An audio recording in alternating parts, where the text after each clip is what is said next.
अमरावती जिल्ह्यात 15,000 जन्म प्रमाणपत्रापैकी 8,000 जन्म प्रमाणपत्र बेकायदेशीररित्या नायब तहसीलदारांनी सुनावणी केली असा आरोप किरीट सोमय्या यांनी केला होता। तर राज्यात 40,000 बोगस जन्म प्रमाणपत्र रद्द करण्यात आले अशी माहिती देखील किरीट सोमय्या यांनी दिली।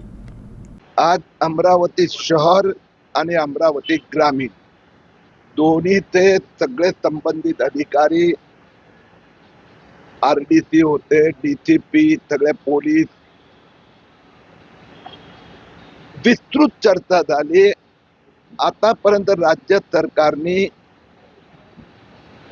हा जो विलंबित जन्म प्रमाणपत्र घोटाळा संबंधात 3 आदेश दिलेले आहे। एक, काही ठिकाणी बेकायदेशीररित्या नायब तहसीलदारने सुनावणी केली। या 4 जिल्ह्यात म्हणजे नागपूर जिल्ह्यात सगळ्यात तहसीलमध्ये नायब तहसीलदारनी केली आहेत। अमरावतीमध्ये 15,000 अर्ज आले, त्यातला 8,000 अर्ज नायब तहसीलदार।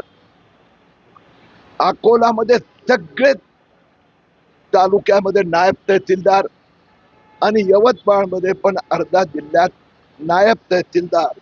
म्हणजे एकंदर या 4 जिल्ह्यातील 32 तालुक्यामध्ये 19,762 जन्म प्रमाणपत्र बेकायदेशीररित्या नायब तहसीलदारने दिले।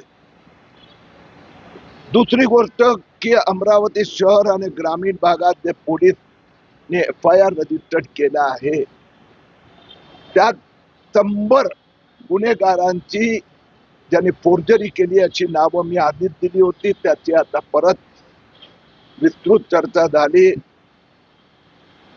मला असं विश्वास आहे की पुढच्या काही दिवसात अमरावती शहर व अमरावती ग्रामीण म्हणजे अंजनगाव मध्ये आणखीन 8-10 लोकांचे अर्जदारांची अटक होणार। याचबरोबर सरकारी अधिकारी यात सहभागी झालेले आहेत। संगनमताने झालेला घोटाळा आहे। मी आग्रह केला आहे की सरकारी अधिकाऱ्यांवर पण कारवाई व्हायला। आमच्या जिल्ह्यात कसं आपण तुमचा जिल्हाधिकारी या सगळ्या प्रकरणात खूपच असहकार्य करीत आहेत आणि म्हणून जे ministry of personal affairs IAS ची जी मिनिस्ट्री आता केंद्र सरकार, त्या मंत्री महोदयांना भेटून मी यांचा वागणुकी संबंधात तक्रार केली आहे।